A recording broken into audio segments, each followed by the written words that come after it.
นี่ครับวันนี้มาดูวิธีการเช็คเกี้ยวประกัดของผมครับอันนี้นะครับโฟมนะครับโฟมอัดแข็งครับดูครับว่าตัวไหนมีเขี้ยวไม่มีครับ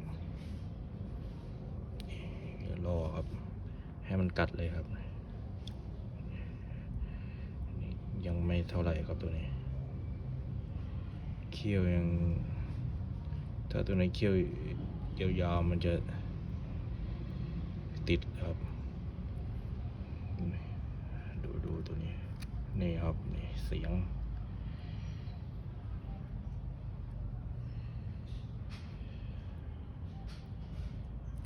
นี่ครับเช็คง่ายๆครับเขี้ยวนะครับตัวนี้เขี้ยวยาวนะครับส่วนตัวนี้ยังสั้นอยู่ครับไม่ต้องกลัวปลาเจ็บปากนะครับเพราะว่าโฟมแข็งนิ่มครับตัวนี้เขี้ยวไม่มีกัดไม่ค่อยติดครับ